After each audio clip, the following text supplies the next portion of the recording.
Well, good afternoon, everybody. Welcome to the Samfiru Tumarkin live employment law show on Facebook and YouTube.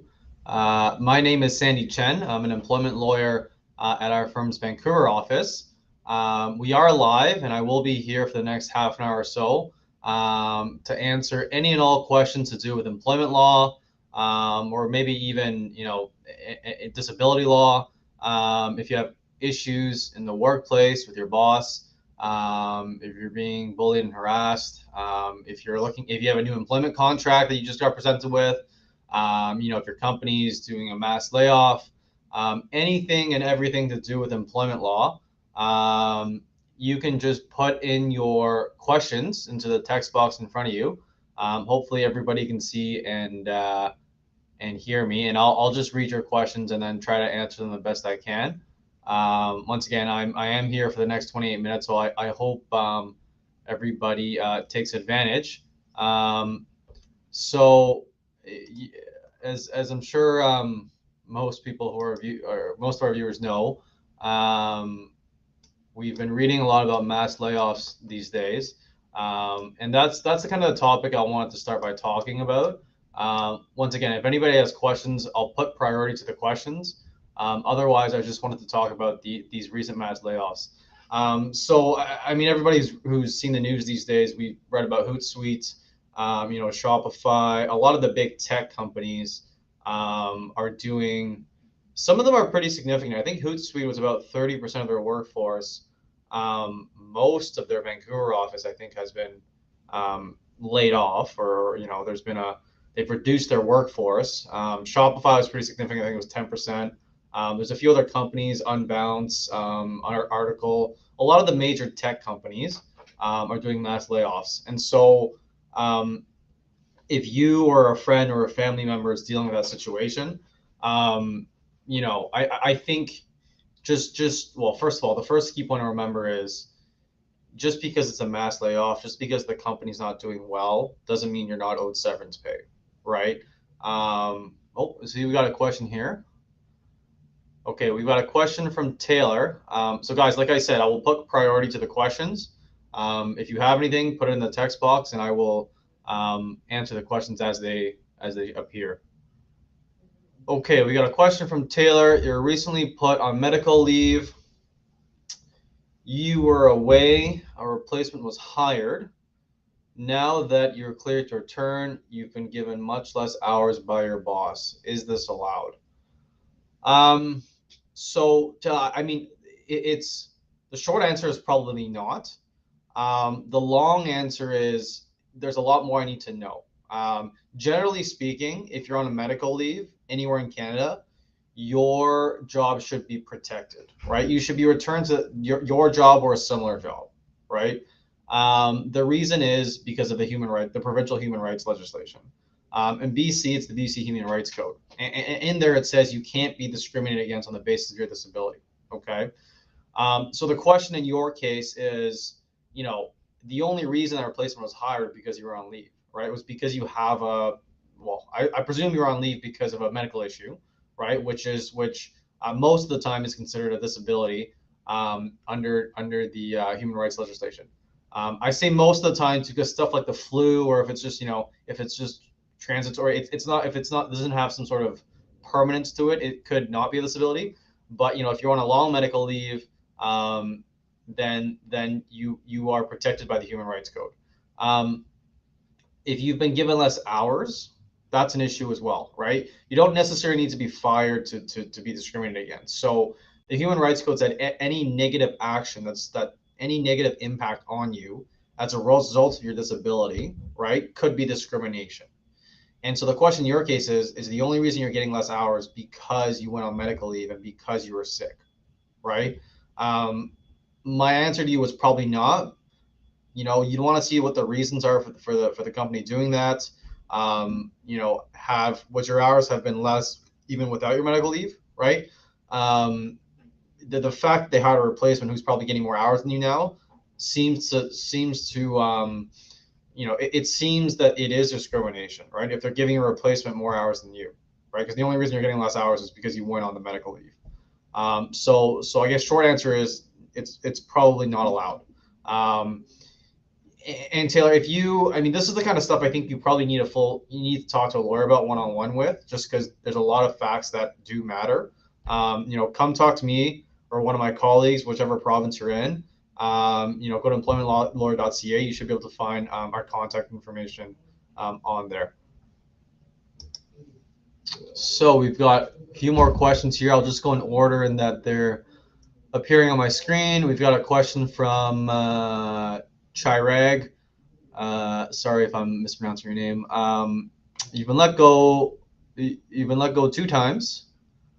One of the times was when you were on a holiday in the middle of your vacation when you were out of the country, and your employer said they sent you an email to your work email, which was not even working. Your manager informed you that it's considered a quit by HR. That's right. So if you have a question, just feel free to finish your paragraph there. I think it's been cut off, but you know that's probably not going to be construed as a resignation, Shirag. So it makes no sense to me that just because you missed your termination email, now they're saying that you quit. So that sounds like a termination to me.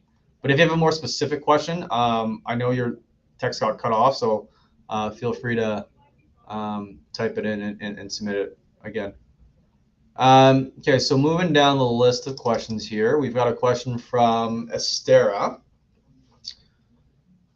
Estera's asking, when you get denied EI benefits by Service Canada, at what stage are you allowed to get them reinstated, assuming the employer has settled the lawsuit and willing to compensate for just cause termination?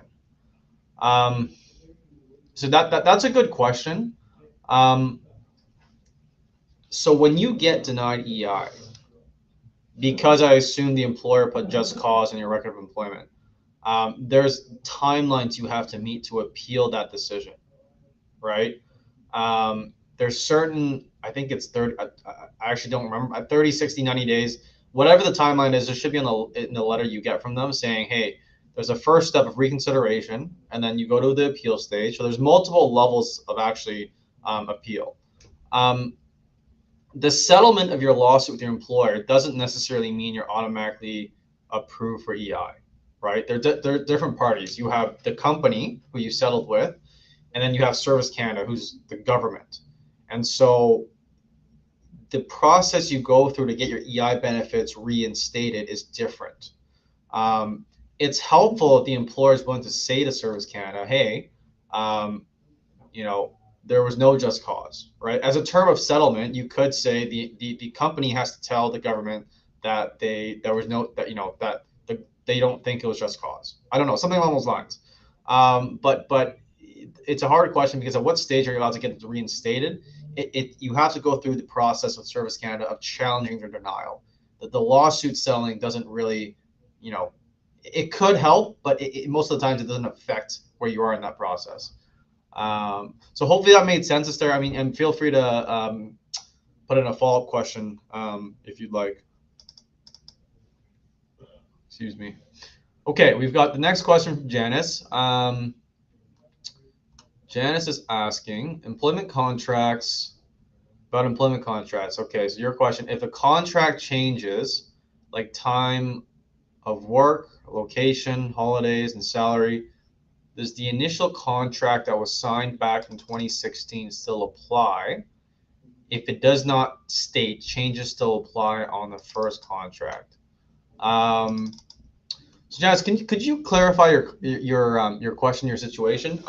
So if in general, let's say you have a written employment contract and it says the time of your work, the location, where you're working from, how much holidays you get, and your compensation, right? And you signed that contract in 2016. The employer cannot change that, right? If they change it, that's a breach of contract.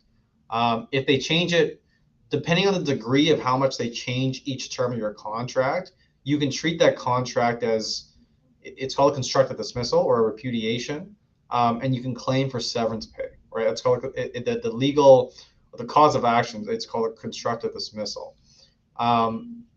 And so just clarify, I don't understand the second part of your question. If it does not state changes still apply in the first contract. So Janice, just clarify what's going on with your first contract. Are they trying to change it? Are they trying to give you a second contract to sign? Or what are they trying to do? But yeah, just send a follow-up and I'll get back to you. Okay. Shelly, we got a question from Shelly. Shelly asks, can employers tell you when to take holidays? Yes. Generally, yes, Shelly. So the employer has discretion to book your holidays when they, when they want you to take them.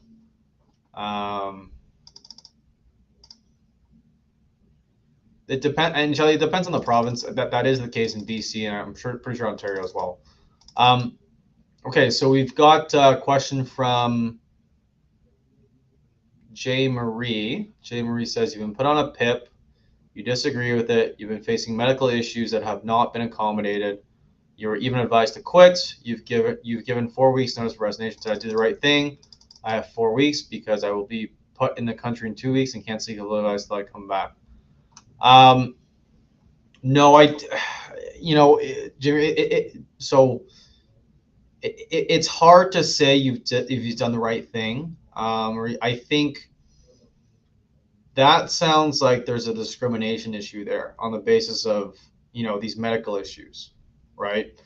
Anytime your performance is linked to some sort of medical condition, the employer generally has a duty to accommodate that. If you've already quit, I think you should talk to a lawyer immediately. I'm not sure that was necessarily the right thing to do if you were pressured to quit. Okay. The fact that they put you on a PIP, and if they know you've been experiencing these challenging issues, these medical issues, it's problematic because the employer either knew or should have known better, right? And there's been at least a few decisions where, at least in BC, the Human Rights Tribunal has said that that's discrimination, right? Is you're putting someone on a PIP or you're firing someone because of their performance, but that the reason for their performance was because of their medical issues. And the fact that they've been not accommodating your condition is problematic, right? Too, right? From a human rights perspective, the employer has a legal obligation to accommodate your disability or the medical issues that you've been experiencing.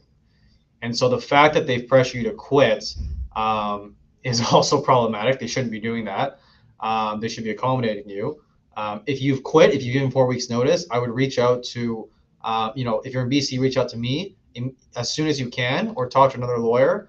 I'm not sure that was the right thing to do. And I encourage you to get some legal advice as soon as you can.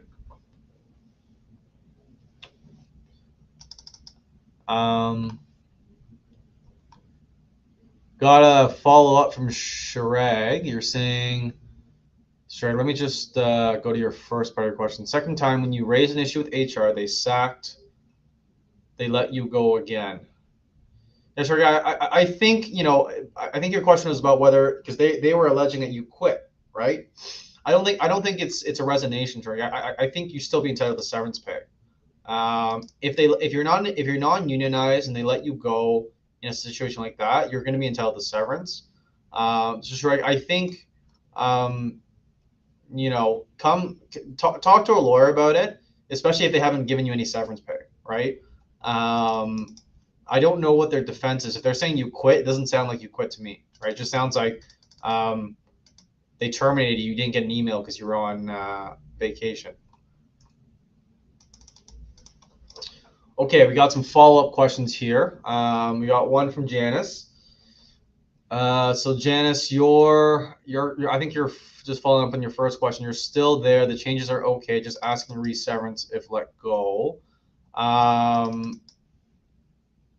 Yeah. So Janice, I think. Oh, you're asking about the severance if they do decide to let you go. So be very careful if you are presented with a contract, right? A new contract. If if it's a new contract, Janice, obviously look through it and see what it says for severance pay, right? It's usually called termination pay. Employers generally try to limit your termination pay to the minimums, right? Not all, but a lot of them do. They'll say in there, if we ever let you go, you're going to be limited to like 1 week per year of service, up to a maximum of 8 weeks, something along those lines. But Janice, I still don't understand. Do you have a new contract, or is this still the old contract from 2016? Because the severance from 2016 would probably still apply, right? If they're just making other changes to your position, to your contract, you have a severance provision in your 2016 and you want it to apply, right? It probably still applies. I think I'm giving you a lot of gray answers because it's hard to give you a better answer without talking to you. But if you have a severance clause in your 2016 contract and then there's just been some changes to your position or where you work and your hours, the severance provision probably still applies, unless well, I guess my question for you is, do you want the severance clause to apply or not?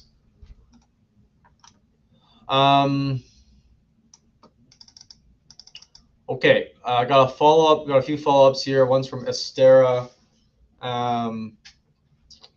Back to the EI question. Once the appeal time frames have lapsed, and the employer has amended the just cause terms in the ROE, does this entitle me to reapply to service camp with the benefit? I don't know. I don't know, sir. I don't deal with those kinds of appeals very much, to be honest. But shoot me an email or just it should be on the screen or on our website. Shoot me an email. I'm happy to talk to you about it. I don't know off the top of my head.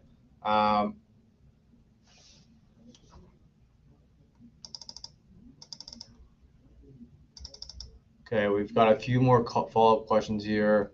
Shelly Nunez, I was recently terminated. Oh, sorry, Joe. This is your follow-up. Okay, you're recently terminated. 7 years, no issues, labor shortages, made a stupid mistake. And I couldn't, so I confessed the wrong approach of getting time off without hassle. Okay.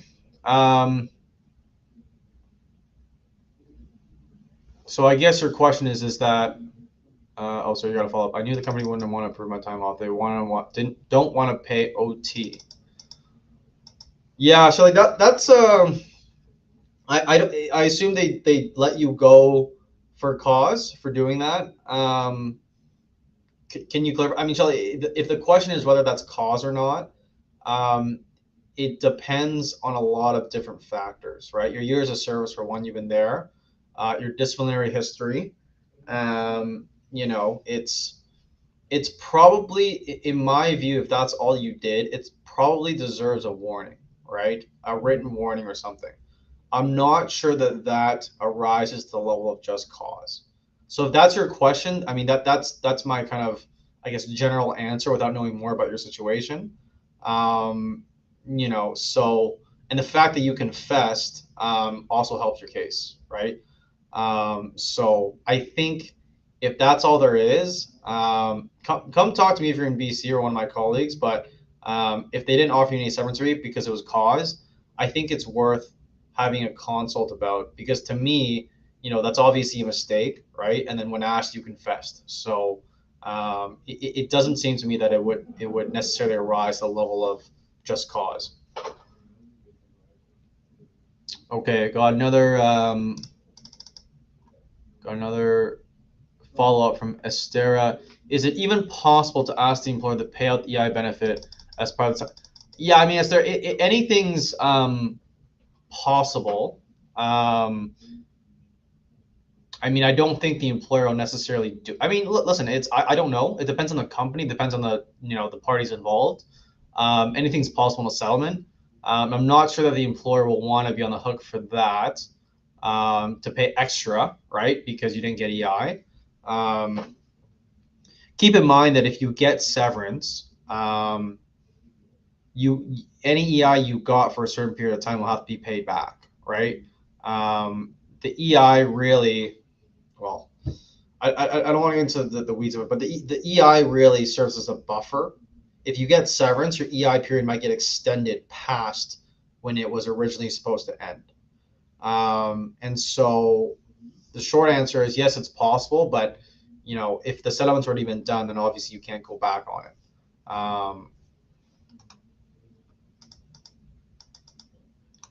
Okay, we've got some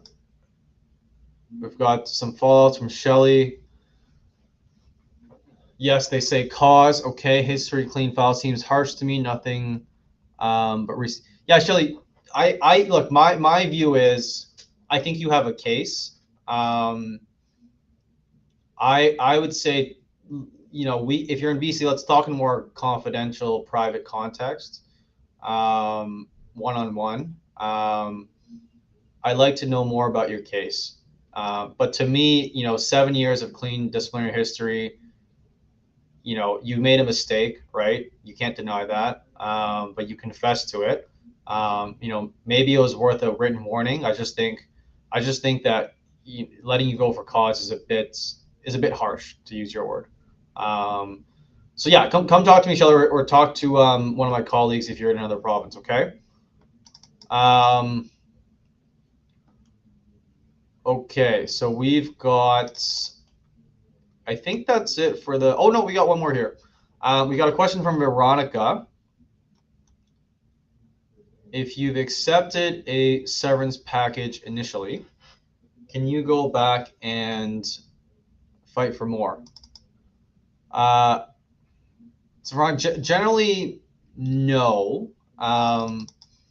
because it's a binding contract, right? If the employer offered you $1,000 and you signed off on it, you say I accept. You can certainly, it's a binding contract. I say the general rule because there's always exceptions, right? Unless you've signed a piece of paper, well, let me start off with two scenarios, hypotheticals. So there's a piece of paper called a release, a full and final release, that usually, before the company pays you the severance pay, they'll get you to sign, right? And it'll just say you're not going to sue us for anything arising out of your employment. So if you haven't signed a piece of paper like that, there's other avenues you could go down, right? But generally, you've probably signed that release before the company pays you anything. The other situation where I think of is you didn't have time, or you're pressured to accept it on the day of, the termination meeting. There was duress, or you didn't have time to go get legal advice. It was just a grossly unfair bargain for you. There's certain exceptions to the rule, right? The general rule is if you've accepted, you probably can't go back and fight for more. There's exceptions, and so I think, if you accept the severance package that you now realize is way less, right, than what you think you should have gotten. I think, if there's anything like that where they pressure you to sign it, or you didn't sign a release, or the acceptance wasn't as clear, right? Maybe you sent in an email like, oh, maybe I'll accept it, or maybe not, I'll think about it, right? If it wasn't an explicit acceptance, there's ways out of it. And if it's a huge difference, obviously talk to a lawyer about it to get to see if one of the exceptions applies to your situation there. Okay, so I think that's it for questions. If I've missed anybody's, we got a few comments from Shelly. Yeah. So Shelly, depending on what province you're in, talk to someone about it. See what we can do. So I think that's all the questions that I see for now. If anybody has any follow-ups, please feel free to put it in the text box there. We've got about 5 more minutes here, so take advantage.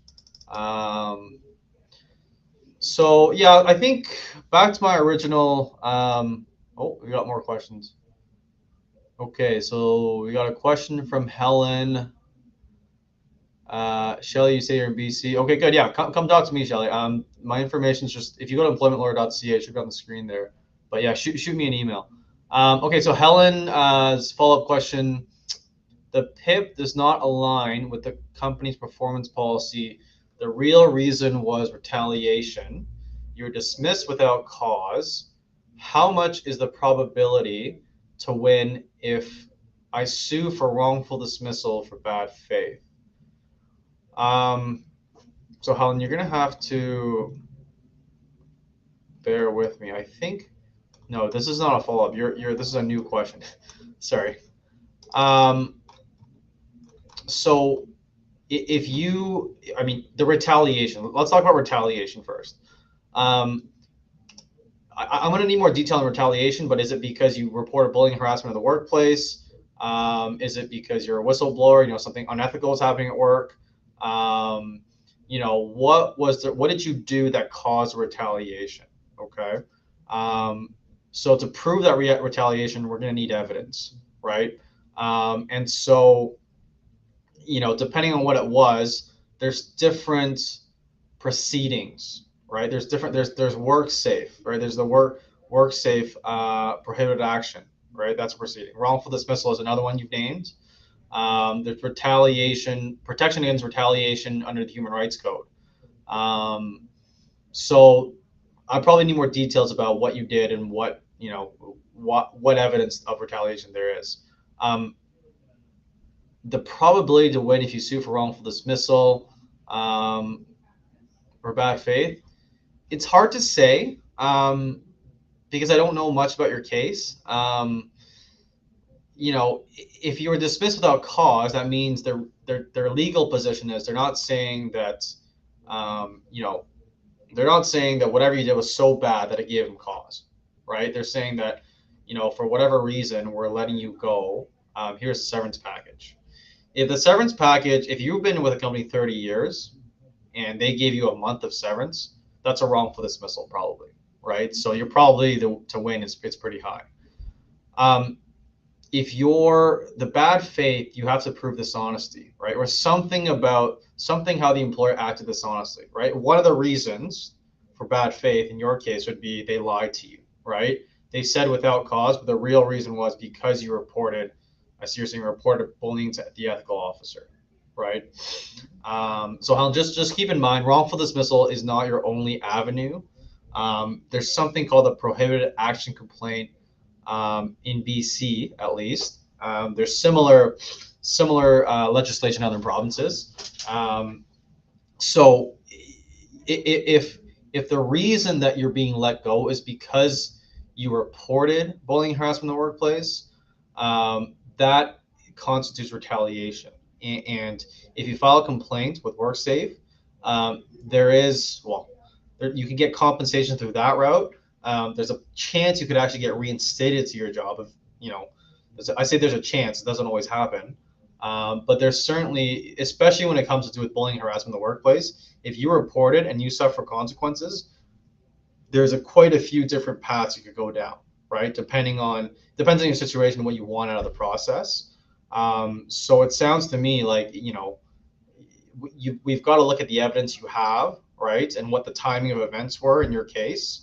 And every case is like that, right? The probability to win depends on the evidence. So it's hard for me to say, but I will say, just based on the information you've given me, it seems like something you should talk to a lawyer about to see which path to go down, right? If it makes sense. Any lawyer is going to need a lot more background, I think, before they, tell you if you're going to win or going to lose. But just keep in mind, wrongful dismissal is about severance.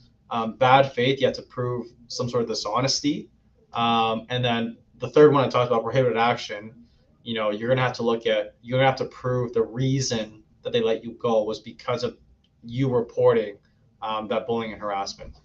And obviously what the company, what the employer did in reaction to your, or it did in response, I should say, to your complaint. Okay, guys, I think that's all the time we have for today. Thanks everyone so much for joining. I will be back in 2 weeks. I'm here every Thursday, 1 p.m. Vancouver or BC time. So I hope that helped everybody, and yeah, I'll see everybody in 2 weeks, and have a great weekend, guys.